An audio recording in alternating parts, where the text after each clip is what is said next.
L'Impertinente, le magazine de l'UEJF avec Elsa Pariente.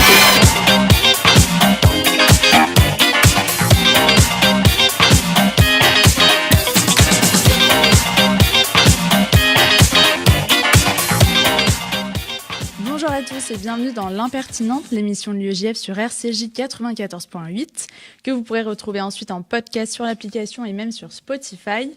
Au sommaire ce midi, nous retrouvons dans quelques secondes notre invité Yanis Roder pour parler laïcité. Puis on recevra Elena Flack, présidente de l'UEJF Sciences Po, qui nous fera découvrir les coulisses de cette section de tous les dangers. Je recevrai ensuite Sola Lazeroual. Les concerts à la bougie n'auront plus de secret pour vous d'ici quelques minutes. On continuera dans la culture avec Camille Fermont, notre déléguée nationale toujours dans l'innovation culturelle. Et ce sera enfin, comme à chaque émission, au tour de Youssef Murciano, secrétaire national de l'UEJF, de nous présenter les actus de l'UEJF. L'Impertinente sur RCJ, c'est parti pour 1 heure.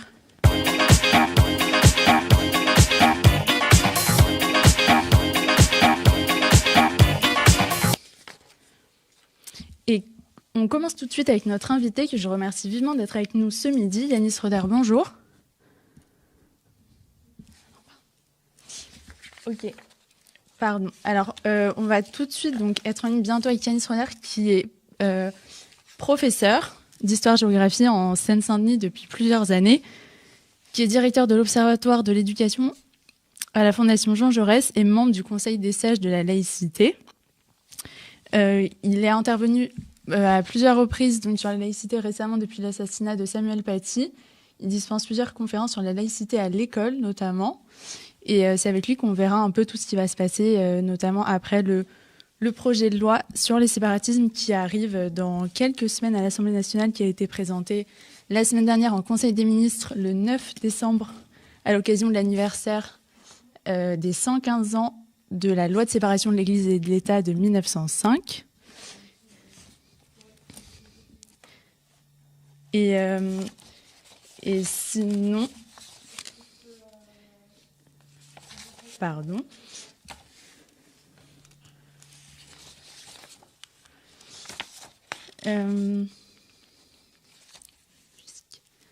On va écouter tout de suite un peu de musique avant de retrouver notre invité. Je remercie je remercie mon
Pour commencer l'Assemblée Générale, et c'est une section qu'on n'oublie pas, où on chante la Marseillaise plus fort que des militants FN, où on boit une limonana avec Jack Lang. On n'est pas des centaines, mais on se bat pour nos idées, et ces idées, c'est aujourd'hui toi qui les fais vivre à Sciences Po, Elena. Oui, avec un grand plaisir, comme pour toi. Donc moi, quand je suis arrivée à Sciences Po l'année dernière en première année, il n'y avait plus vraiment malheureusement de section UEJF, donc j'ai décidé avec mes amis qui sont aujourd'hui au bureau de l'UEJF Sciences Po avec moi, de reconstruire une section, malgré le contexte à Sciences Po qui, comme tu le sais, est assez compliqué. Notre problème à Sciences Po, c'est pas tant un antisémitisme qui s'affirme ouvertement en tant que tel, puisque au contraire, les gens sont vraiment assez attentifs à être respectueux de toutes les minorités, mais c'est plutôt l'antisionisme, qui, comme on le sait aujourd'hui, a parfois une certaine porosité au discours antisémite. Ce qu'on remarque avec les autres membres de la section, c'est que nous, en tant qu'étudiants juifs, allons être en permanence sommés de nous justifier de notre soutien à Israël. Et prise à partie au sujet, par exemple, de la politique de Netanyahou, du sort des Palestiniens, de la question des territoires occupés, ce qui contribue à créer une atmosphère qui peut parfois devenir vraiment pesante pour nous. Mais si, bien sûr, on refuse d'être constamment pris à partie au sujet de choix politiques qui ne relèvent pas de nous, l'attachement à l'égard de la terre d'Israël comme terre du peuple juif fait partie des valeurs de la section et de l'UEJF en général. Donc on a tout de même à cœur de s'engager dans la lutte pour la paix en Israël, qui, à mon sens, passe aujourd'hui, quand on est une étudiante ou un étudiant français et juif, par la lutte sur nos campus contre l'antisionisme. Et est-ce que tu pourrais nous donner des exemples d'actions que vous avez pu mettre en place jusque-là ? Oui, bien sûr. Donc en début d'année dernière, on avait invité le professeur israélien Denis Shervitz pour parler des porosités entre antisémitisme et antisionisme. Bien sûr, il ne s'agissait pas de dire que toute critique à l'égard de la politique israélienne ou même des conditions de mise en place de l'État est antisémite. D'une part, ce serait complètement contraire à la liberté d'expression et surtout, dans la section, on est les premiers à critiquer certains choix politiques qui sont faits en Israël. Mais ce qu'il s'agit aussi de faire est de reconnaître que l'antisémitisme contemporain a changé de nature par rapport à ce qu'il était dans le passé et qu'il se dissimule souvent aujourd'hui derrière le masque de la négation de la légitimité d'Israël à exister. Ce qu'on a pu faire aussi, c'est inviter à Sciences Po un étudiant israélien, activiste pour la paix, qui est très connu sur les réseaux sociaux et s'appelle Rudy Rochman. Le cadre de son intervention, à lui, était volontairement beaucoup plus informel que celle de Denis Shervitz, parce qu'on a voulu qu'il puisse bavarder avec les étudiants de manière très détendue à la cafétéria. Et ça a donné vraiment des très bons résultats et des conversations très constructives et très intéressantes. Dans notre actualité plus récente, on a créé une antenne de la section UEJF Sciences Po sur le campus de Menton, qui est le campus de Sciences Po spécialisé dans la zone géographique du Moyen-Orient. Donc c'était particulièrement important. Avec les étudiants du campus de Menton, on a aussi organisé une conférence plus formelle cette fois-ci, avec Rudy Rochman, mais par Zoom en raison du confinement. Et dans ce contexte à Sciences Po très contestataire à l'égard de la politique israélienne et parfois même de la légitimité d'Israël à exister, est-ce que c'est pas difficile d'inviter de tels intervenants ? Malheureusement, si, bien sûr, ça peut parfois l'être. Il y a quelques années, l'UEJF s'était battu à Sciences Po pour que ne soit pas bloquée par les étudiants l'intervention d'une juge de la Cour suprême de Jérusalem. Et très récemment, il y a quelques jours, lors de la conférence qu'a donnée Rudy Rochman par Zoom, certains étudiants du campus de Menton ont très violemment protesté contre sa venue sur les réseaux sociaux. Là, on a clairement vu s'illustrer le phénomène de la porosité entre l'antisionisme et l'antisémitisme, puisque même si beaucoup sont restés dans le cadre d'un discours de contestation politique, d'autres ont vraiment dépassé les bornes et de ce qui est recevable, en allant comparer son intervention à celle d'un néo-nazi et en nous envoyant des messages individuels d'intimidation. Et ça, pour moi, c'est d'autant plus choquant que Rudy, c'est un activiste pour la paix. Donc, son seul tort, à leurs yeux, c'est vraiment celui d'être israélien. Merci beaucoup, Elena. Bravo pour ce que tu fais et cette parole d'équilibre essentielle que tu portes à Sciences Po. À bientôt. À bientôt.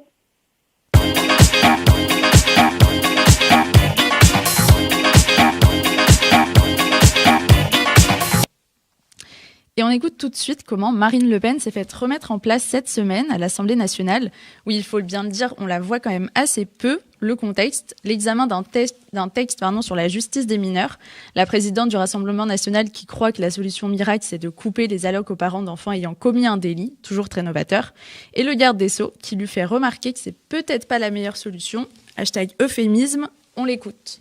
Alors, madame, voyez-vous, il y a les mensonges du matin, il y a ceux de cet après-midi. Vous les enfilez comme les perles. Sur les chiffres, vous mentez. Les chiffres de la récidive, vous pouvez les égrener, là encore, et vos électeurs sont sans doute attentifs et gourmands de cela, mais vous mentez, madame. Ceux sur la délinquance ne sont pas les bons, ceux sur la récidive ne sont pas les bons. Nous le savons ici. Si vous aviez été présente ce matin, déjà ils ont été évoqués à de nombreuses reprises. Votre programme, grosso modo, c'est la prison de 7 à 77 ans. Mais là, alors je ne sais quelle faiblesse vous touche, vous seriez d'accord avec nous. Et franchement, je vous félicite de cela, parce que cette loi est une bonne loi. Voyez-vous, le répressif pour les gamins, ça marche pas. On peut faire ce que l'on veut. C'est d'abord l'éducatif. Et c'est une réponse rapide. Et c'est une réponse dans laquelle les victimes sont immédiatement prises en considération. Mais vous voyez, madame, vous avez déposé un amendement qui me chagrine. J'ai dit qu'on se voyait peu. Nous nous sommes plus vus au palais de justice de Paris. J'étais avocat, vous n'avez de cesse de le rappeler, mais vous aussi, vous l'avez oublié. Nous étions avocats tous les deux, et ça n'est pas un déshonneur, ça n'est pas le mien en tous les cas. Et lorsque je vous vois ici, madame, et j'ai cet amendement qui me ronge, je vais en parler un instant, parce qu'il est significatif. Et je vais faire appel à l'un de mes souvenirs, et puis je vais m'asseoir. C'est une femme qui élève seule dans la difficulté 3 enfants. Son mari est parti. 2 de ses enfants font des études, ils ne posent aucun problème. Et puis l'un d'entre eux est délinquant. Ça peut arriver à d'autres. J'ai dit ce matin que nous parlions des enfants, nous parlions de nos enfants.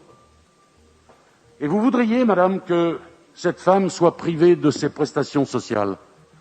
Alors je vais vous dire, on est ce que l'on dit, et parfois on dit ce que l'on est. RCJ pour l'impertinente, le magazine de l'UEJF avec Elsa Pariente.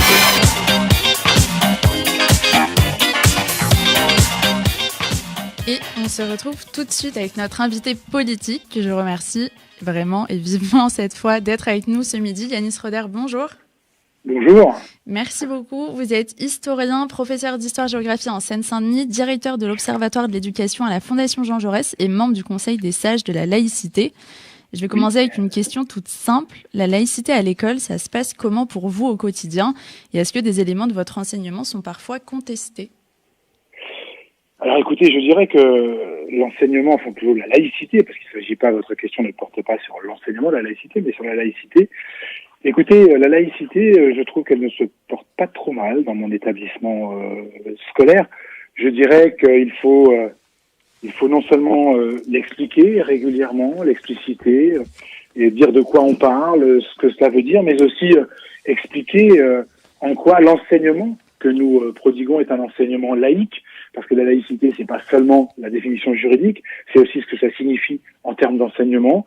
Et en général, c'est plutôt, une fois quand c'est présenté comme cela, et quand c'est présenté sous sa forme réelle, c'est-à-dire une liberté, et notamment une liberté très importante pour les minorités religieuses, eh bien c'est plutôt bien accepté. Maintenant, si on parle de contestation d'enseignement, ce sont des choses qui existent. Je n'en ai pas beaucoup, mais j'en ai de temps en temps, notamment, et puis pas seulement moi, notamment les professeurs de SVT peuvent rencontrer des contestations, notamment sur le Big Bang, sur la création du monde, etc. Voilà, mais il s'agit de répondre de manière scientifique, montrer qu'à l'école, on enseigne non pas la croyance, mais du savoir scientifique qui s'appuie sur la raison. Une fois qu'on a expliqué ça de manière très apaisée, les élèves en général l'entendent. Il y a un outil à l'école qu'on connaît plus ou moins et qui est explicite d'un œil extérieur assez facilement ce qu'est la laïcité. C'est la charte de la laïcité qui pose par exemple que chacun est libre de croire ou non, que la laïcité c'est le vecteur d'une culture commune ou encore la neutralité des enseignants. Est-ce que pour vous c'est un outil suffisant? Alors suffisant, je ne sais pas. En tout cas, c'est un outil très intéressant parce qu'il permet cet outil d'expliciter avec nos élèves, article par article, quelle est la profondeur de la laïcité. L'erreur, si vous voulez, à mon avis, ce serait de croire que la laïcité n'est qu'un un principe organisationnel, c'est-à-dire qu'un principe juridique. Or, vous savez que cette laïcité, elle est inscrite dans l'article 1er de notre Constitution. La République française est indivisible, laïque, démocratique et sociale.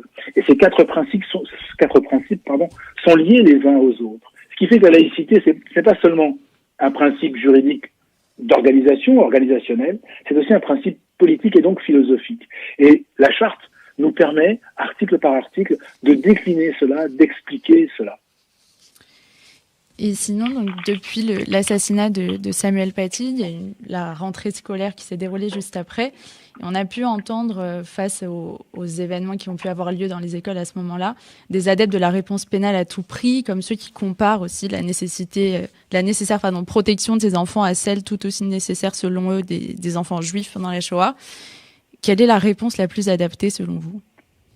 Écoutez, je pense que vous faites allusion à cette tribune qui est parue dans le l'Obs, je crois. Il y a quelques temps de gens qui signent en se disant juifs ou d'origine juive. Je ne sais pas trop ce que c'est, juifs ou d'origine juive. Soit on est juif, soit on n'est pas juif. Mais enfin, en tout cas, on se considère comme tel. Et puis surtout, je ne vois pas trop la portée du fait de signer en tant que juif une tribune. Est-ce que le fait d'être juif ou se disant d'origine juive leur confère quelque chose en plus. Je ne comprends pas très bien l'idée. Et après, j'ai été plutôt moi scandalisé par cette tribune. Cette tribune qui fait un parallèle entre les enfants juifs durant la Shoah et les enfants aujourd'hui, les quelques enfants qui se sont livrés à des menaces, qui se sont livrés à des propos extrêmement graves à l'encontre de leur professeur, à l'encontre de la République. Donc on met sur un plan d'égalité des choses qui n'ont absolument rien à voir, mais je ne sais pas si c'est par ignorance, par bêtise ou par manipulation, ou volonté de manipuler. Voilà, je suis extrêmement choqué par cela, ça n'a absolument rien à voir. De quels crimes se sont rendus coupables les enfants pendant la Shoah ? De quels crimes ?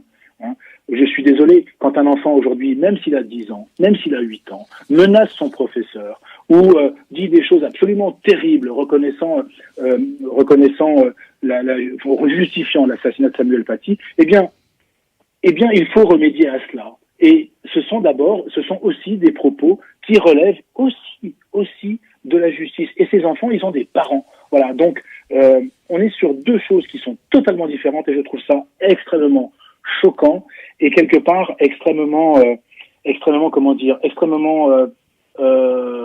qui montre un vrai mépris pour ces enfants, comme s'ils n'avaient pas besoin, eux, qu'on leur apprenne les choses qu'on peut dire et les choses qu'on ne peut pas dire. Et justement, vous traitez aussi depuis plusieurs années de la question de la Shoah et de son enseignement. Son difficile enseignement dans certains établissements. Pour vous, c'est plutôt, vous parliez des parents, donc la traduction de ce qui peut être dit à la maison, les réseaux sociaux ou la montée de cette concurrence mémorielle qu'on voit dans toutes les sphères. Tout est lié. Vous savez, je crois que les enfants ne viennent pas vierges de tout discours à l'école. Ils entendent des choses. Quand un enfant dit ce qu'il a dit, notamment ces quelques enfants qui ont été présentés ou qui ont été appréhendés. Ces quelques enfants, ils se font le relais de ce qu'ils entendent à la maison. Ils se font le relais d'un discours qu'ils côtoient, j'imagine, au quotidien. Un enfant n'invente pas ces choses-là. Donc, il y a le rôle des parents qui est essentiel. Et quand les parents tiennent un discours destructeur, il est d'abord destructeur pour ses enfants. Il est d'abord destructeur pour leurs enfants. Voilà, et ça, c'est quelque chose qui est extrêmement choquant. Et après, évidemment, derrière cela, vous avez, derrière l'idéologie islamiste, puisque c'est de cela dont il s'agit, vous avez un discours victimaire systématique, qui bien sûr vient heurter de plein fouet la mémoire de la Shoah, puisque cette mémoire de la Shoah, selon eux, dans leur vision du monde, vient obstruer ce qui devrait être la reconnaissance de leur souffrance, la reconnaissance de leur discrimination. C'est pour cela qu'on entend sans arrêt islamophobie. Évidemment, il s'agit pour les tenants de ces discours de nous dire nous sommes aujourd'hui les victimes. Les Juifs l'ont été hier, d'accord, mais maintenant nous sommes les vraies victimes. Et cette volonté d'apparaître comme victime, eh bien, au-delà de fabriquer du ressentiment dans la population, fabrique aussi des justifications au passage à l'acte. Vous parliez donc de l'idéologie islamiste. Je recevais il y a 2 semaines Jean-Pierre Aubin, dont le livre le plus récent évoque justement ce cheminement vers cet islamisme qui a pénétré l'école. Est-ce qu'aujourd'hui on pourrait le rejeter, cet islamisme, en dehors de l'école, ou c'est trop tard selon vous? Alors, le rejeter, je ne sais pas. En tout cas, les enfants viennent avec ce qu'ils sont. En revanche, mieux outiller les enseignants, de manière à en faire des vrais remparts contre cette idéologie. Parce que, vous savez, les enfants sont aussi des éponges. Si quand ils sont jeunes ou quand ils sont plus âgés, ils peuvent être dans l'idéologie, ce n'est pas le cas de tous et ce n'est pas le cas des plus jeunes. Donc il faut aussi outiller les enseignants de manière à ce qu'ils soient le plus efficaces possible, qu'ils construisent aussi des barrières étanches autour des enfants qui sont gagnés par cette idéologie, de manière à ce que les autres ne soient pas gagnés par celle-ci. Et tout cela, c'est un travail de formation, c'est un travail de posture, c'est un travail d'intériorisation par les enseignants des bons discours et des bonnes postures. Et tout cela, c'est le rôle de l'éducation nationale, et c'est ce qu'essaye de faire, je le crois, Jean-Michel Blanquer. Jean-Michel Blanquer qui porte donc aussi aujourd'hui le projet de loi confortant le respect des valeurs de la République, notamment dans ses articles 21 à 24. Donc on a l'instruction en famille qui est encadrée, les contrôles des établissements privés qui sont renforcés, un dispositif de fermeture administrative d'écoles qu'on peut pas forcément nommer ainsi qui est prévu.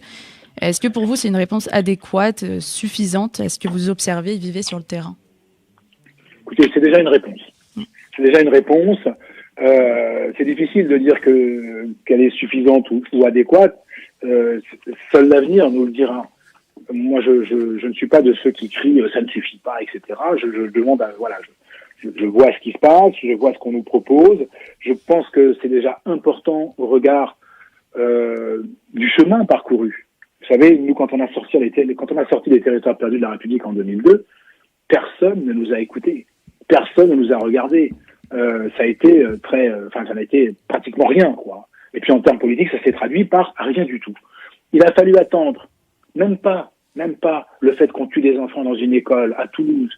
Il a fallu attendre Charlie Hebdo, pour qu'un premier sursaut advienne. Et puis il a fallu l'assassinat d'un prof pour qu'on prenne des décisions d'ordre législatif dans une loi ad hoc. Donc j'attends de voir. Je pense que c'est un pas politique important qui va permettre à la classe politique, qui va permettre au gouvernement d'agir le mieux possible, le plus possible, dans un état de droit qui est très encadré, notamment par des traités internationaux qui nous dépassent. Et donc, c'est Jean-Éric Schuttel, l'ancien secrétaire général du Conseil constitutionnel, qui dit nous sommes néanmoins bloqués par la hiérarchie de la norme, avec les traités notamment européens qui bloquent certaines choses. Ce qu'on peut entendre, mais il faut aussi être prudent et ne pas mettre à bas l'état de droit sur lequel nous fonctionnons.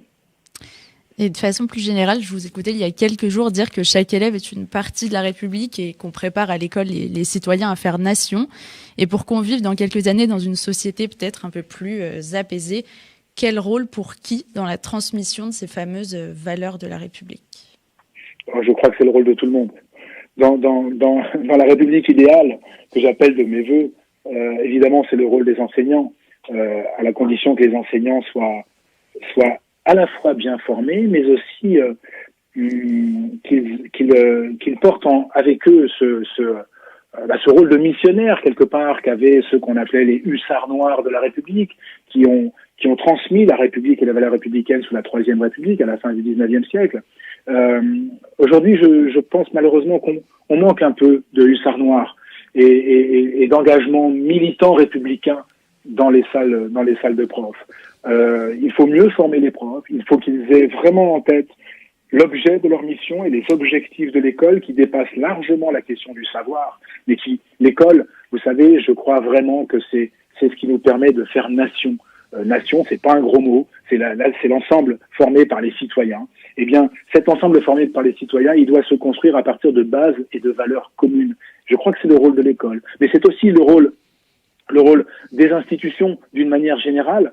Je pense notamment à ce qui se passe aujourd'hui autour du vocable critiquable ou pas, ce n'est pas mon propos, mais du vocable violence policière. Voilà, il y a des dysfonctionnements, il ne faut pas se le cacher dans la police, c'est une réalité.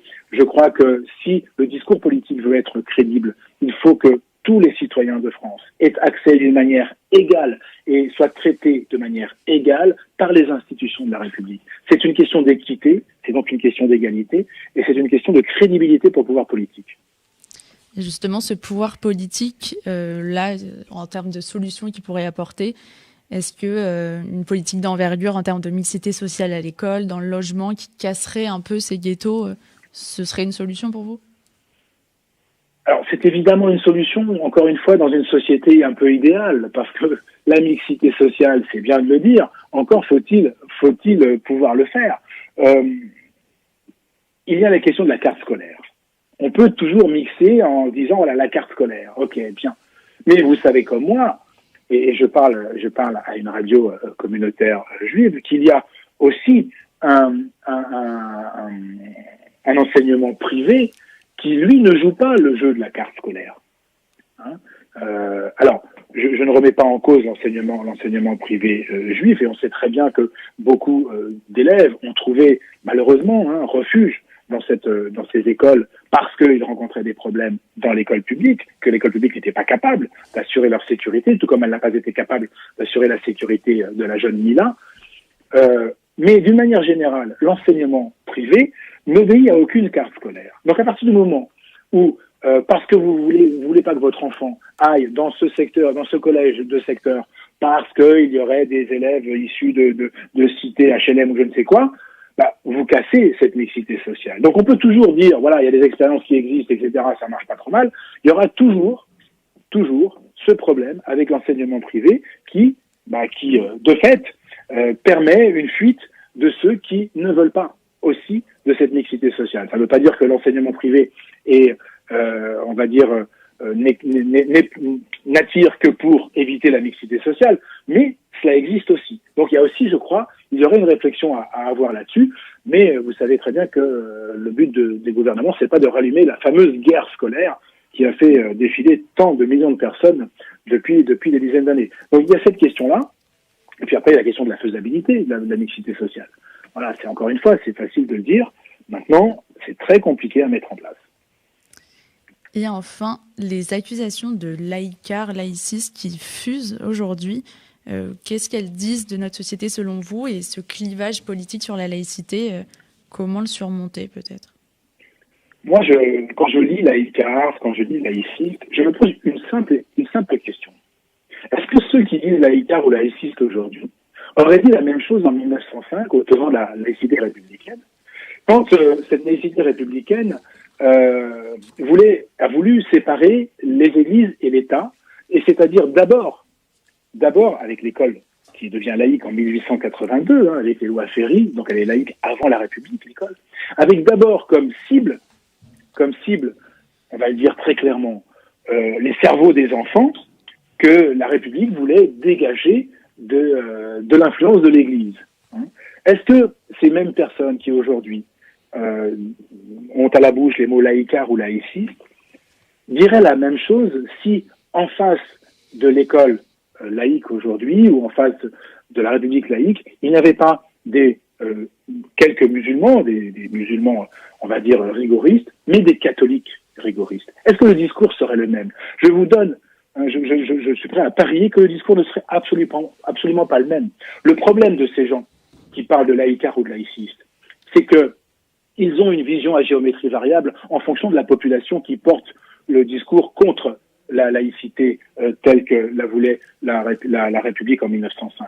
Ce sont des gens qui voient dans ceux qui essayent de mettre à mal, parfois, dans certains endroits, la République. Elles voient les nouveaux damnés de la terre, les nouveaux exclus, la nouvelle, si vous voulez, ils ont perdu la classe ouvrière, ils ont perdu les classes populaires, ils ont trouvé là de nouvelles classes populaires à défendre, quitte finalement à s'attaquer au fondement même de la République en voulant décrédibiliser ceux qui défendent la laïcité républicaine. Un grand merci, Yanis Roder, d'avoir répondu à mes questions. Je vous en prie, merci beaucoup. Au revoir.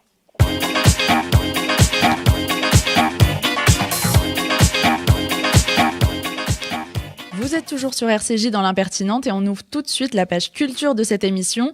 On va parler d'un véritable phénomène dans un instant, les concerts Candlelight. Alors certes, ils n'ont pas encore repris, mais dans cette attente qu'on espère tous terminer dans moins de 3 semaines, je reçois Solal Azerwal. Solal, bonjour. Bonjour Elsa. Tu es l'impresario de Candlelight en France, si j'en crois ton LinkedIn et mes informations personnelles. Concrètement, l'homme qui présente les concerts, auditionne les musiciens, choisit les lieux partout en France et même maintenant en Europe, mais je n'en dis pas trop. Déjà, explique-nous le concept, ça vient d'où, pourquoi, pour qui? Bien sûr. Merci de me recevoir dans l'impertinente Elsa et de parler de ces concerts Candlelight à la lueur des bougies qui sont organisés par Fever. Et dont l'idée est de décontracter la musique classique, c'est-à-dire de faire tomber les codes qui entourent nos représentations traditionnelles de la musique classique, que ce soit de la musique de chambre, des récitals de piano solo ou des petits orchestres que l'on propose.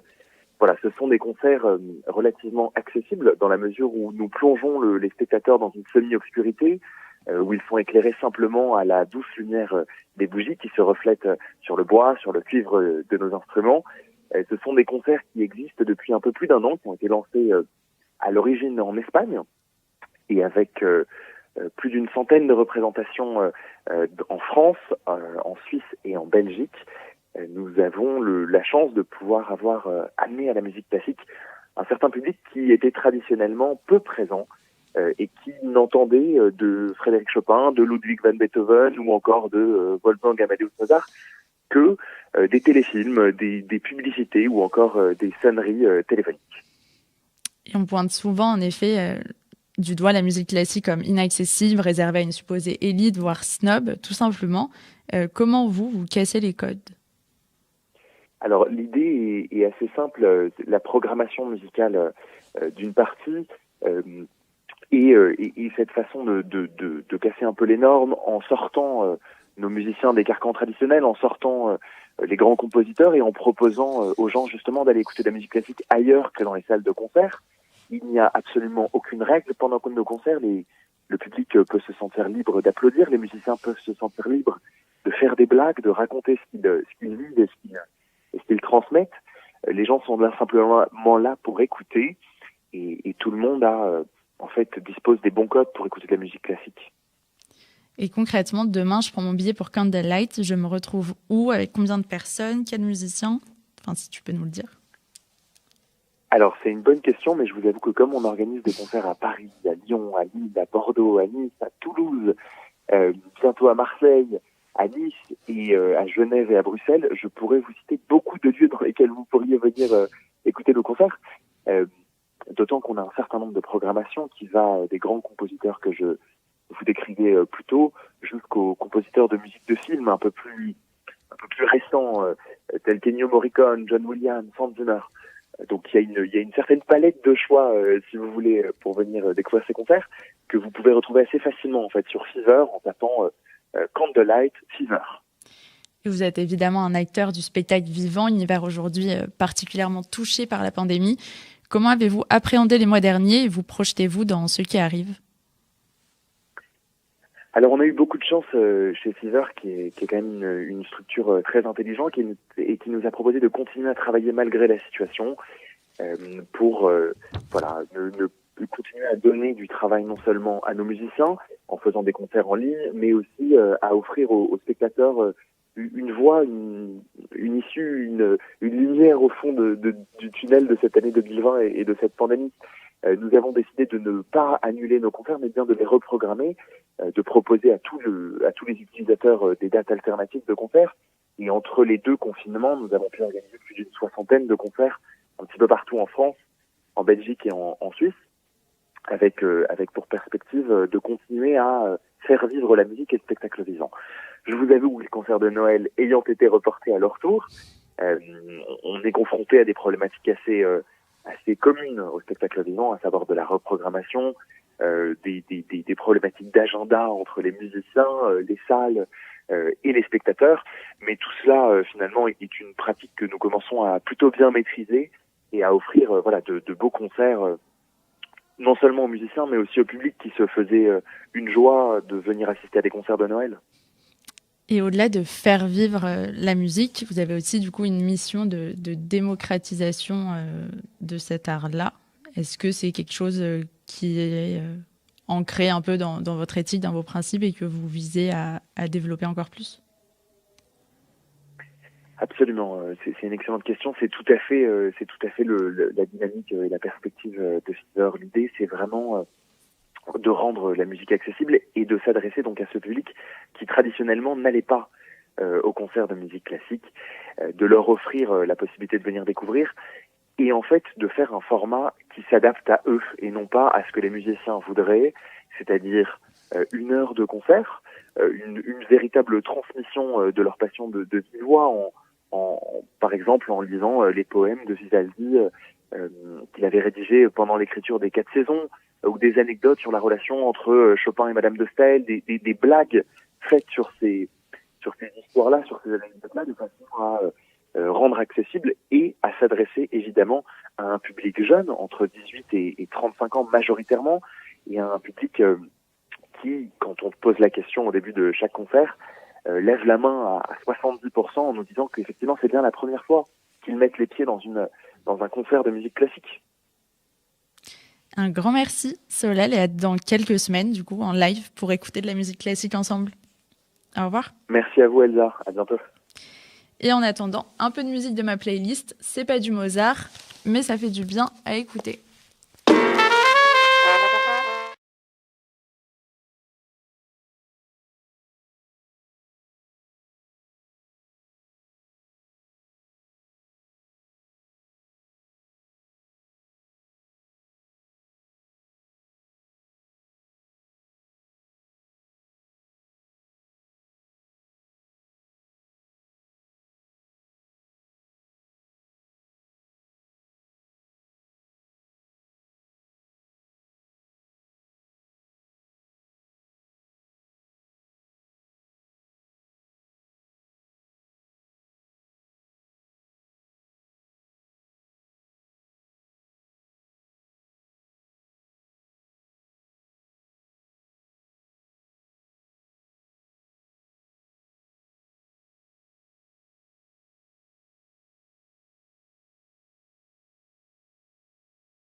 « 13h40, l'impertinente RCG, on continue dans la culture avec notre déléguée nationale adepte des idées auxquelles vous n'auriez jamais pensé, Camille Fermont. Salut Camille.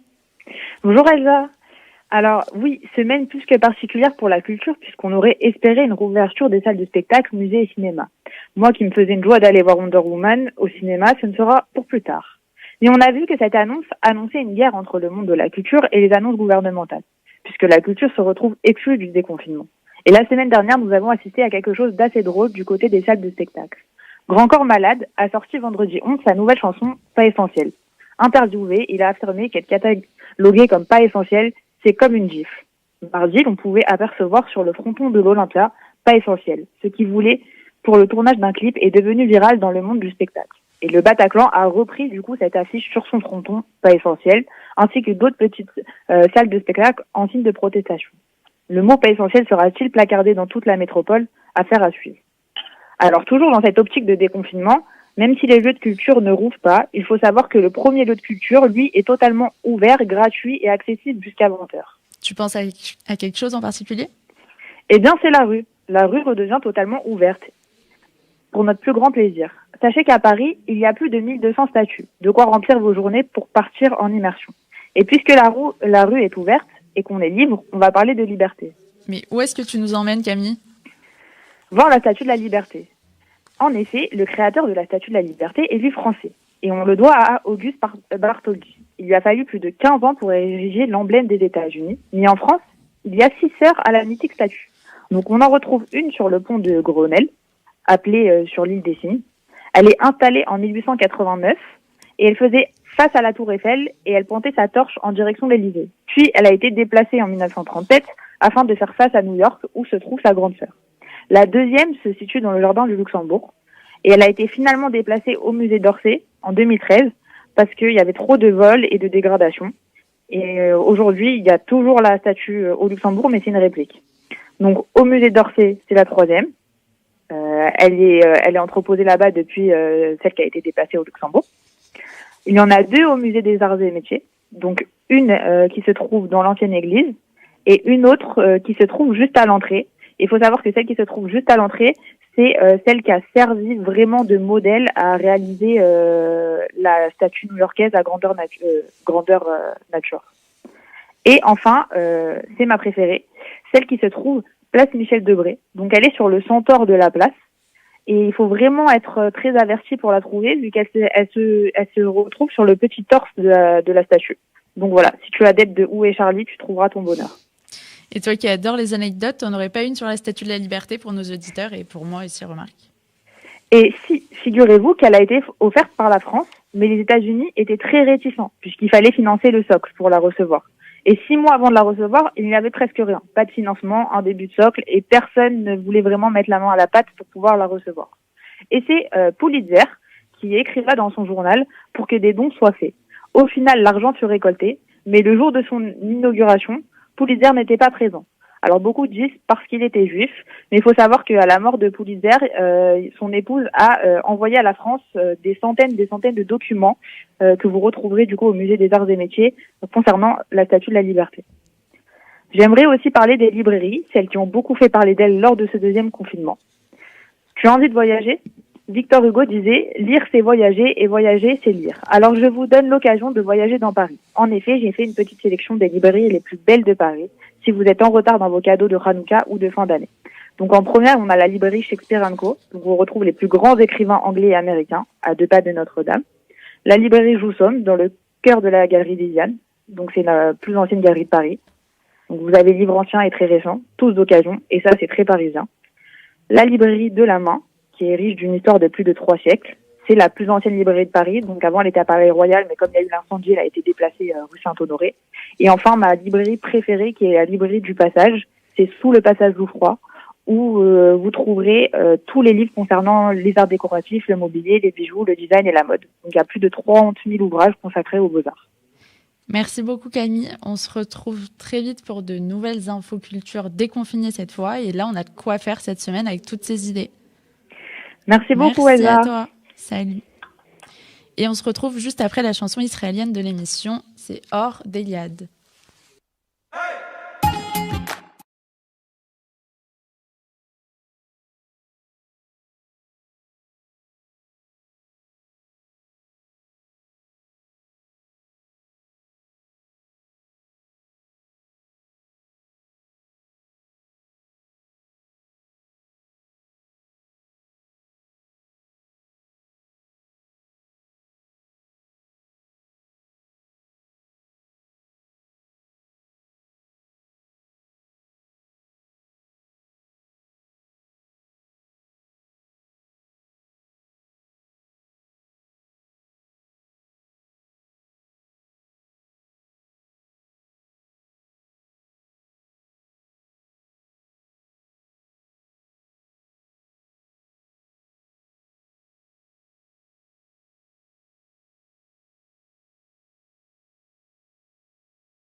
Et on retrouve maintenant, comme à chaque émission, Youssef Murciano, secrétaire national de l'UEJF. Salut Youssef. Salut Elsa, comment tu vas ? Bah écoute, ça va, toujours seul dans mon petit studio, mais vous me manquez un peu. Alors aujourd'hui, tu veux nous parler de quoi ? Ouais, ça nous manque à nous aussi, vivement le vaccin, qu'on soit enfin 15 dans le studio. Bon, cette semaine, je voulais parler de moi, encore une fois. Ces derniers temps, tu le sais, je peux pas satisfaire mon envie de voyager, de découvrir, de rencontrer des militants du Nord, du Sud, de l'Est, de l'Ouest, de partout en France. Mais enfin, Elsa, enfin demain, je pars. Oui, mes chers parents, je pars. Pour la 2e fois ce mois-ci, je pars pour Dunkerque. Elsa, si je te dis Dunkerque, tu penses à quoi ? Bah, Baron Noir. Non, je rigole, à Coexiste direct, évidemment. Tu m'as fait peur, c'était pas prévu. Et oui, Et oui, on parle de Coexiste. Bon, je m'explique. Coexiste, c'est un programme d'intervention dans les milieux scolaires créé en 2003 et porté par un collectif d'associations, l'UEJF, SOS Racisme et la FAGE. Ce programme, il a pour vocation la déconstruction des préjugés racistes, antisémites, et sexistes dans les collèges et les lycées de France. On y parle aussi de vivre ensemble, danger des discriminations, des préjugés et de leurs conséquences, des stéréotypes et de ce qu'ils remuent en nous. Coexiste, c'est une action de terrain, une vraie action de terrain.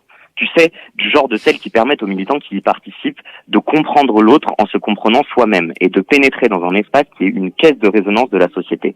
C'est dans les classes qu'on comprend le mieux les mutations de notre époque, qu'on voit comment la France réagit face à un attentat comme celui de Charlie Hebdo ou face à un grand mouvement social comme celui de MeToo. Ok, mais ça a commencé où tout ça? Alors, où est-ce que ça a commencé? Eh bien, c'est parti d'un voyage en Pologne. Des responsables d'associations, dont Jonathan Arfi, président de l'UEJF, imaginent un programme pour essayer de prévenir le racisme au lieu de le guérir. Et pour aborder ce vaste sujet, quel cadre peut-il mieux convenir que celui de l'école de la République? C'est là-bas qu'une pédagogie par la déconstruction prend forme, imaginée par Judith Cohen-Solal et Joël Bordet. Depuis 15 ans, Coexiste, c'est des centaines d'interventions, c'est des milliers de classes, c'est des dizaines de milliers d'élèves qui sont touchés. C'est aussi un programme qui est reconnu et soutenu par l'Éducation nationale, la DILCRA et bien d'autres. Alors cette semaine, juste avant de retourner à Dunkerque, j'avais envie de vous parler de ça, de Coexiste.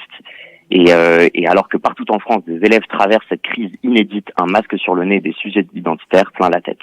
Puis d'ailleurs, la prochaine formation de médiateur Coexiste arrive bientôt. Donc si vous êtes intéressé, si vous avez envie de terrain, de sentir la caisse de résonance ou de vous atteler à une déconstruction touchy, n'hésitez pas à me contacter via Facebook ou via Instagram. Mais en clair, concrètement, Coexiste, c'est un programme de déconstruction des préjugés racistes et antisémites. Le principe, c'est d'ouvrir un espace de confiance entre les médiateurs et les élèves et de permettre à ces derniers de parler des préjugés qu'ils ont, de comprendre d'où ils viennent et pourquoi ils s'installent aussi largement dans la société. C'est aussi l'espace rêvé pour en apprendre un peu plus sur soi, sur soi-même, sur son identité, sur ses identités. Et bon, pour finir, je vous en ai déjà parlé la semaine dernière, mais je reprends pour ceux qui n'étaient pas là. Les unives d'hiver de l'UEJF arrivent à grands pas. Donc, je résume. Du 22 au 28 décembre, ça se passe à Cannes, dans un hôtel 3 étoiles près de la mer. Retrouve plus d'une 50aine d'étudiants juifs venus de partout en France et viens te rencontrer, viens débattre et faire vivre tes idées. En gros, apprête-toi à retrouver une table de Shabbat avec plus de 5 convives autour de toi. Et comme tu t'en doutes, les conditions sanitaires à l'UEJF sont scrupuleusement respectées. Donc les places sont scrupuleusement limitées. Bref, inscris-toi vite. Elsa, est-ce qu'on se dit à la semaine prochaine, à la prochaine, à 15 dans le studio? Évidemment, le rendez-vous est pris. Merci, Youssef. Salut. C'est la fin de l'impertinente sur RCJ. C'est maintenant l'heure de se quitter. On se retrouve très vite de bonne humeur. Et d'ici là, retrouvez l'émission en podcast sur l'appli et la suite des programmes d'RCJ à 23h. RCJ